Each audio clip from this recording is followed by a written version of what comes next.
There's an ancient Chinese curse, and it goes like this.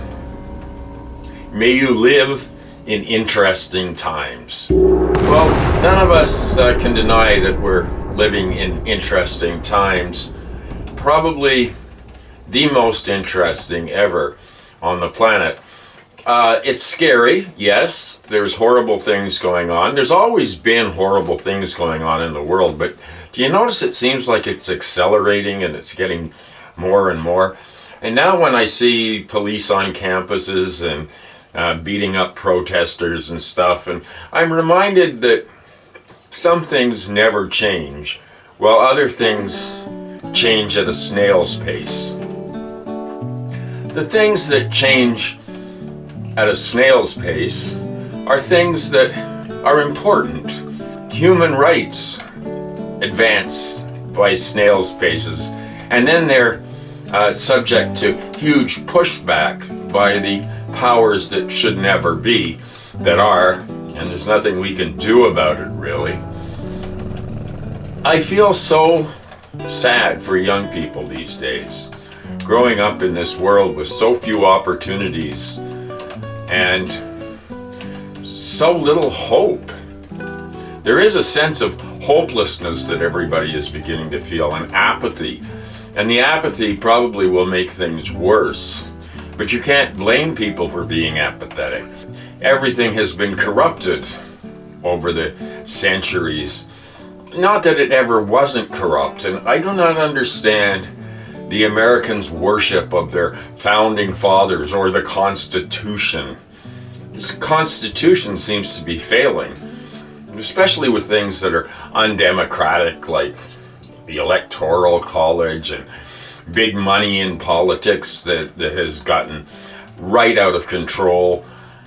It's scarier than it used to be, because even the right wing years ago was nothing like the right wing is today.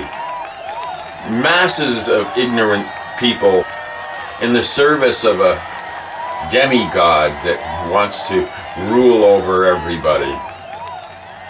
I personally don't want to rule over anybody. I've never understood people that want to control others. I have a hard enough time controlling myself, and I think most people do in one way or another, or have faced challenges in that department one way or the other. From the time we are young children, we are taught to be narcissistic in this culture that we're living in. We're taught to be little narcissists, wanting to do better than Johnny or Sally. And we're taught that the most important thing is to love yourself and get a leg up on everybody else. And this is a fundamental problem, and it's in all of our media, in movies, in television, on the internet. It's look after yourself and take care of yourself. Always look out for number one. And it creates a dysfunctional society. It creates more crime. It creates more violence in society. And it ensures that eventually, when you've got hundreds of millions of narcissists running around, that it's the implosion of the entire culture, which is something we're witnessing now. The worship of other narcissists. I'm the biggest narcissist, so vote for me.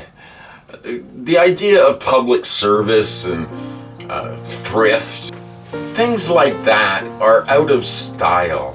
And what good is thrift if you put money in the bank and it's constantly losing its value over the years? You can't save for anything.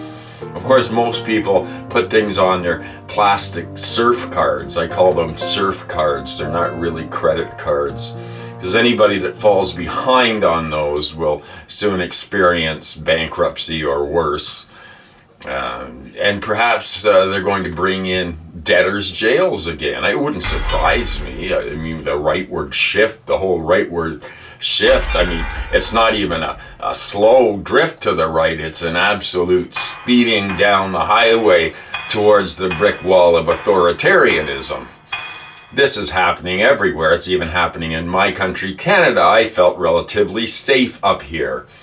they're probably set to overturn a lot of the things that have already happened, that have moved things in a generally more civilized, dare I use that word, direction.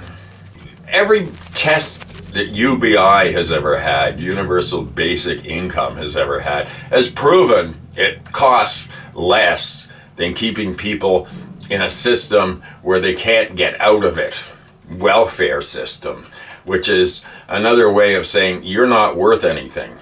You're not worth hiring. You're not supposed to live anymore. Certainly not comfortably, maybe in a tent somewhere if you're lucky and you have a job that pays minimum wage. It's getting worse and worse and worse. And it's going to implode. Of course, everything's imploding now, isn't it? The wars going on in the Middle East, that's imploding, in Ukraine and Russia, and it's just all imploding. The world is imploding.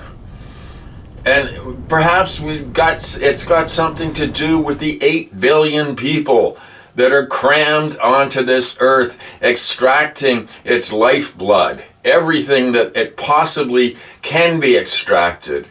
We can't sustain 8 billion people. But somehow you cannot get people to stop producing more and more children. You have to be in a complete state of denial to the condition of the world and how it's getting worse and worse and worse. But these people are in a state of denial. No, everything's going to be fine. It's just great. Yeah. Now let's talk about the other elephant in the room. Inequality. Inequality has reached epic proportions. The rich of today make the robber barons from the 19th century look like choir boys. And the big corporations that are getting larger and larger and larger and swallowing up everything in sight, of course, get massive money from governments to set up their plants here. The governments at all levels are bribing companies to come and open factories here. Outright bribing. It's not enough that they make money off the products they're building, that they are making money off the labor that they are using. They need to suck at the government teat. Yes, they do. Because they're used to it. And if you don't want to give us tax breaks and say no tax at all, we'll just go somewhere else. A global oligarchy is set into place by which governments are shaken down for handouts. Well, what they are is really corporate welfare bums, if you want to come right down to it. They can certainly make money without it, but why should they when our politicians are only happy to bend over and say, yes, however much you want. We just use up resources like there's no tomorrow, because there won't be any tomorrow at the rate we're using up resources. We just can't stop ourselves. We just gotta have that. We just gotta have more and more and more. And how much is enough? It's never enough for these people. Never enough. Billions and billions of dollars. It's never enough. They want more. And they take it out of the hides of the poor and the middle class. Mostly the poor, but lately the middle class too. That's been shrinking considerably over the last 40 years. Laissez-faire economics, globalization, all those wonderful terms that we learned in the 80s. I knew this was going to be a disaster. It was obvious to anybody with a brain, but the corporate media just kept pushing it and pushing. Let stuff into the country that's made it slave labor. Sure, it's no problem because the middlemen are going to make money off of it. And the whole class of people has been abandoned. The working class has been totally abandoned. Not everybody is going to be a computer scientist or a doctor or a lawyer.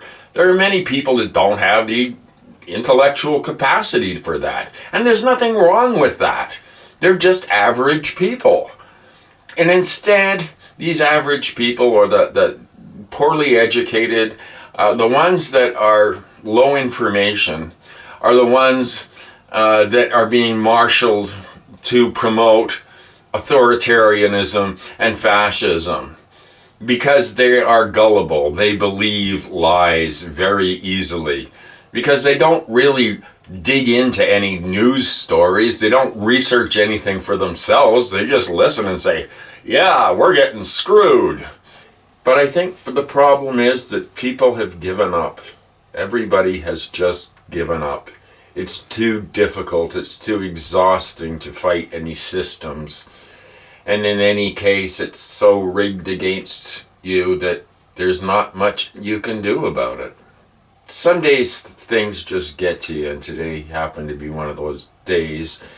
And this constant rain lately, which is bringing me down, and the heat and humidity have started, which really causes a lot of pain for me.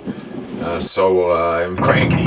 Sending out love vibes and peace, because peace, in spite of it being a cliche, is something we all need before we can have anything else. If we don't have peace, we have absolutely nothing. Hold those ones that you love close, because everything is temporary, and nobody knows from one day to the next what life will bring. Cherish the moments you have with your loved ones. And through it all, through tornadoes and hurricanes, through wars, only thing that matters in the end is love. Thank you for watching. Good night.